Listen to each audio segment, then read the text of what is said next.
Hello नमस्कार। मैं doctor Surendra Prasad कंसली ज्योतिष आचार्य आज की इस श्रृंखला में आप सभी लोगों का स्वागत करता हूं। दोस्तों आज बात करेंगे हम लिब्रा साइन की और लिब्रा साइन का अंक 7 होता है 7 और इनके जो लॉर्ड होते हैं वो होते हैं शुक्र। तो ये है तुला राशि है और तुला राशि के जो स्वामी हैं वो हैं शुक्र। अब शुक्र जो है एक बैलेंसिंग वे में रहते हैं और शुक्र का ये रहता है कि किसी तरह से भी किसी तरफ से भी एक उन्नति की जाए और उन्नति के साथ साथ में कुछ ऐसा बैलेंस्ड बने कि हम दूसरों का भी बुरा न करें और अपना भी भला करते हुए दूसरों का भी भला करें। ये है तुला राशि का एक मेन फोकस। अब आइए बात करते हैं हम जो तुला राशि में ग्रह गोचर की स्थिति है और उसके साथ साथ में बताएंगे कि इस राशि के लोगों को क्या करना चाहिए और क्या नहीं करना चाहिए, किस तरह से ये जो पुष्ट राशि होती है जबकि ग्रह गोचर की स्थिति भी इसके सामने स्पष्ट रूप से दिखाई देती है।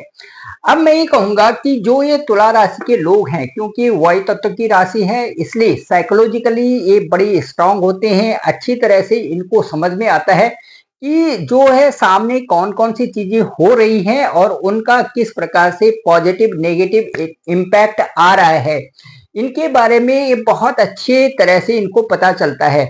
यही यदि फैमिली लाइफ के बारे में पता करें तो ये इतना अच्छा इनका साइकोलॉजिकल पॉइंट ऑफ व्यू होता है कि कब इनको कैसा एक्ट करना है फैमिली में भी उस तरह से कि एक बैलेंसिंग स्टेट ये बना देते हैं जिससे कि इनकी दिनचर्या भी अच्छी चलती है, साथ साथ में इनका वैवाहिक जीवन भी अच्छा चलता है।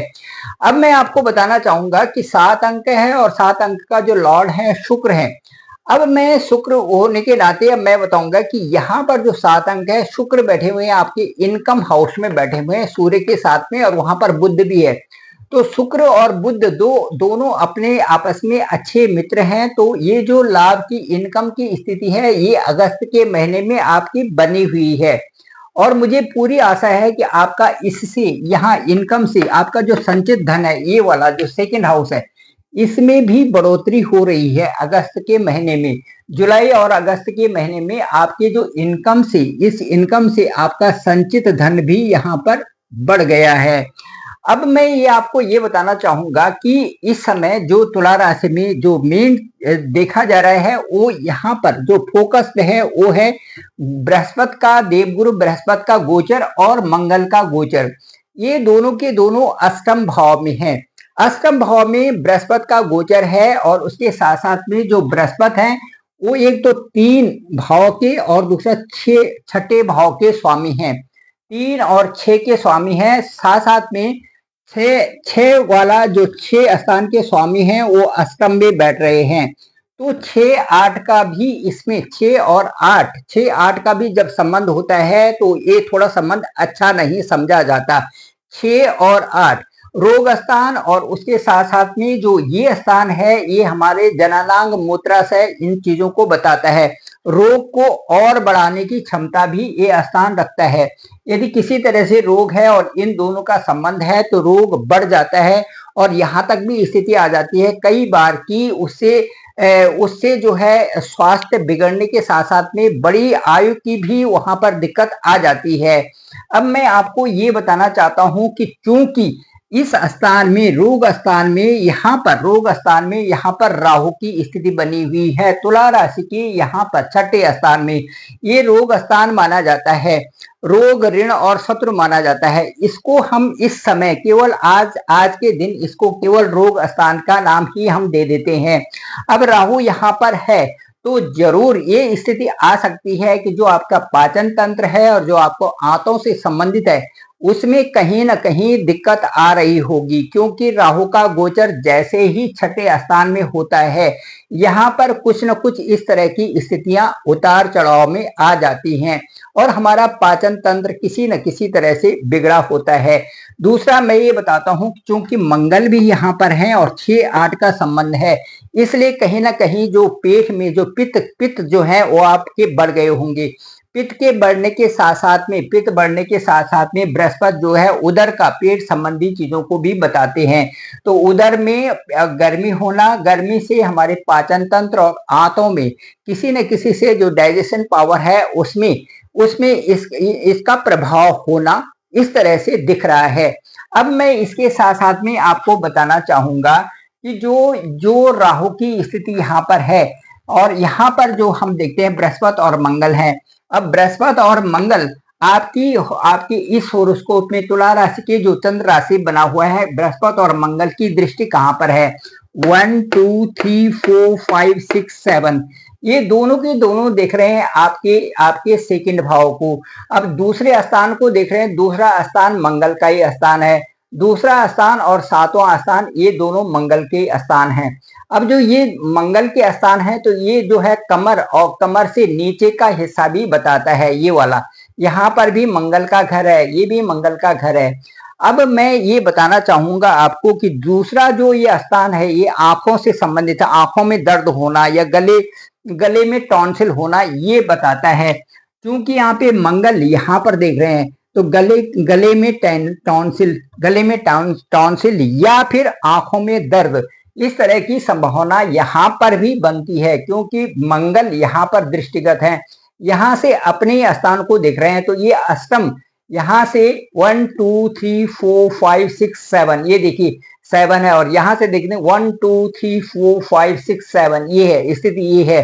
तो इससे ये स्थान दिखाता है गले में किसी तरह का दर्द होना या गले में टॉन्सिल होना, इस तरह की स्थिति इसमें आ जाती है। साथ साथ में ये स्थान जो हमारा द्वितीय स्थान जो कुंडली का है ये आंखों का होता है।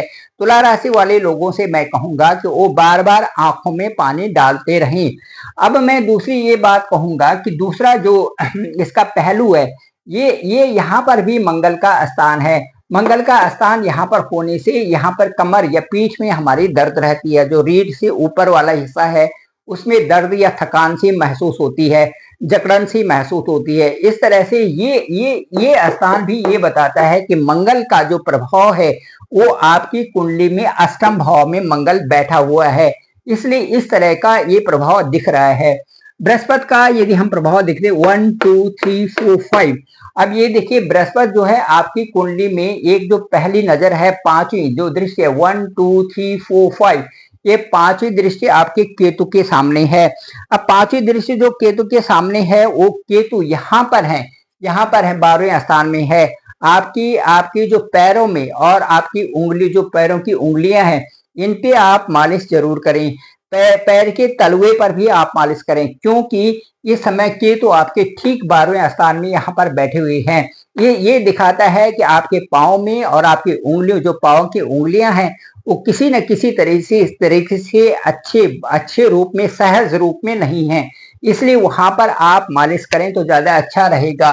केतु का यहाँ पर जो दिखाई दे रहा है, यहाँ पर मंगल भी केतु वाले भाव के दे रहे 1 2 3 4 5, यहाँ पर बृहस्पति भी यहाँ पर देख रहे हैं, और 6 7 यहाँ पर बृहस्पति और मंगल दोनों की दोनों दृष्टि यहाँ पर है।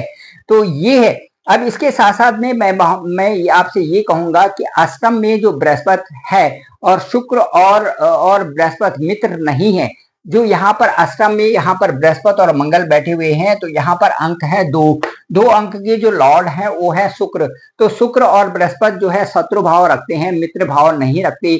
इसीलिए तुला राशि के लिए मैं कहूंगा कि जो बृहस्पति का गोचर है 6 8 12 को शुभ न समझा जाए। लेकिन इसमें एक चीज और मैं बताना चाहता हूं कि बृहस्पति जो है अब अक्टूबर से बकरी होंगी। जब बृहस्पति बकरी होंगे तो ये 50% 7th हाउस के, 50% 8th हाउस के रिजल्ट देना शुरू करेंगे, जो कि आपके लिए सुबह प्रदान करने वाला है।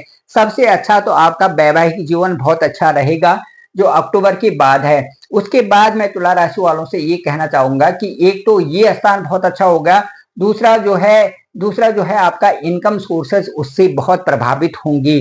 तो इस तरह से आपका संचित धन भी बढ़ेगा और आपकी इनकम भी बढ़ेगी। और इसके साथ साथ में मैं ये बताना चाहूंगा कि जब बृहस्पति यहाँ पर बकरी होंगे तो बृहस्पति का प्रभाव आपके 7th हाउस और बृहस्पति का प्रभाव आपके 8th हाउस पे होगा।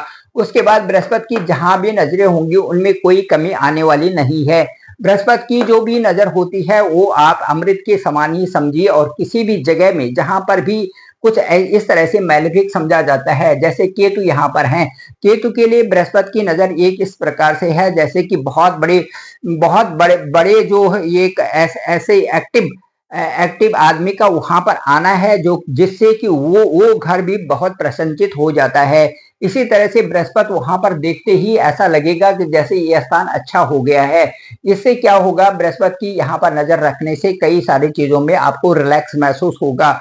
फिर भी केतु का जो प्रभाव है उसके लिए मैंने आपको कहा कि पैरों और उंगलियों में आप मालिश करें, उससे जो है पैर की दर्द भी आपका ठीक होगा।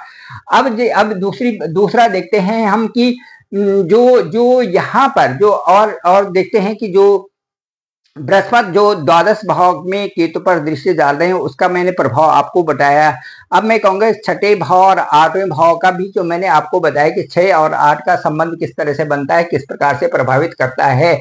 अब मैं ये कहूंगा कि जो सप्तम भाव में जो जो बृहस्पति यहाँ पर बकरी होकर के आएंगे तो इनका रिजल्ट भी एक सकारात्मक होगा। सप्तम भी किसी तरह से किसी तरह से पीड़ित है, क्योंकि यहाँ पर शनि की दृष्टि 1 2 3, सप्तम भी किसी तरह से यहाँ पर पीड़ित है। और आपका 12वां स्थान भी पीड़ित है, क्योंकि वहां पर बैठे हुए हैं केतु। और इस तरह से बृहस्पति भी अष्टम भाव में कम से कम इसमें कम से कम इस समय जो है अपना अपना जो पॉजिटिविटी है बहुत कम यहाँ पर से दिखा पा रहे हैं। इसलिए मैं ये कहूंगा कि जो बकरी जो जब बृहस्पति होंगी तो उसका प्रभाव ज्यादा अच्छा होगा और ज्यादा अच्छा फलदायक आपके लिए होगा। अब मैं ये कहूंगा कि 16 अगस्त से पहले की स्थिति ये है कि यहाँ पर जो आपका सूर्य जो गोचर कर रहा है, सूर्य जो गोचर कर रहा है ये 16 अगस्त को जो आपकी इनकम भाव में जाएंगे। सूर्य की यहाँ पर स्थिति बहुत अच्छी है। दसम भाव में सूर्य का होना एक अच्छी जागृति देता है।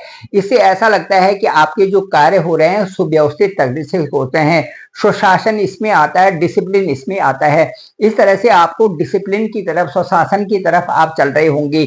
कई तरह से आपको सोर्सेस भी जो व्यवसाय में है उनके लिए अलग सोर्सेस भी बन रहे होंगे, क्योंकि यहाँ पर 4 अंक है। 4 अंक में यदि 5 अंक का स्वामी आता है तो इसका मतलब है कि देखरेख वाले स्थान में उसकी उनका आ जाना जो कि उसको परिपक्व बना देता है।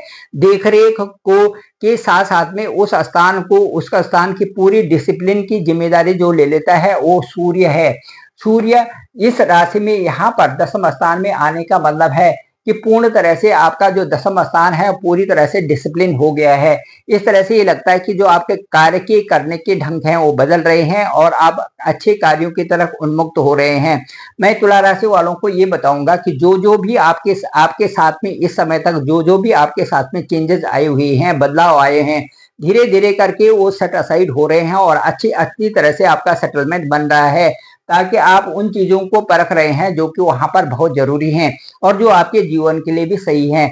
आपको लग रहा होगा कि जो आपके साथ में बदलाव आया हुआ है वो ठीक ही है, और बदलाव के साथ साथ में आप भी उसी तरह से उसमें घुल मिल रहे हैं। ये अच्छी बात है। सबसे अच्छी बात है कि सूर्य के यहाँ पर आने से कई मित्रगण और कई जो लोग हैं वो आपके साथ में जुड़ गए हैं। जुड़ने से ये है कि उससे कई लोगों के साथ में आपका मिलना जुलना होगा और वो लोग भी आपको अच्छी रेपुटेशन दे रहे हैं। नेम एंड फेम की स्थिति आपकी बनी हुई है। सूर्य गोचर करेंगे, यहाँ से 16 तारीख को यहाँ पर चले जाएंगे। सूर्य जब अपने भाव में जाएंगे तो यहाँ पर कुछ दिनों के लिए लक्ष्मी नारायण योग भी होगा और इस तरह से सूर्य बुद्धादि योग भी यहाँ पर बनेगा, जो कि आपकी कुंडली के लिए भी बहुत अच्छा है, साथ साथ में आपकी इनकम के लिए बहुत अच्छा है और आपकी जो आपका स्वास्थ्य है उसके लिए भी बहुत अच्छा ये परिणाम देने वाले हैं। तो ये था आज की वार्ता में कि तुला राशि और तुला राशि में होने वाले चेंजेस, अगस्त का महीना और उससे आगे यही था। और इसके साथ साथ मैं ये बताऊंगा कि डिस्क्रिप्शन पे मेरा नंबर है 9868280191। आप सभी लोगों से मेरा अनुरोध है कि आप इस चैनल को जरूर लाइक करें, शेयर करें, सब्सक्राइब जरूर करें और जो बहुत नीडी हैं वो मुझे भेज सकते हैं अपना हॉरोस्कोप या फिर अपना डिटेल भेजें, ताकि आप लोगों को बताया जा सके कि आपके हॉरोस्कोप में जन्म के समय में कहाँ कहाँ पर कौन से ग्रह बैठे हुए हैं, उनकी आज दशा और महादशा क्या है, महादशा के साथ साथ में अब जो गोचर में ट्रांजिट जो ग्रह कर रहे हैं वो किस तरह से कर रहे हैं, दोनों का क्या इम्पैक्ट है और क्या सिमिलर इम्पैक्ट जा रहा है या उसमें कुछ डिफरेंसेस है। यदि कुछ इस तरह से है तो उसके साथ में आपको उपाय बताएंगे कि आपको क्या करना चाहिए और आपके लिए सटीक समय क्या होगा। Thank you very much. आप सभी लोगों का आभार, आप सभी लोगों का धन्यवाद।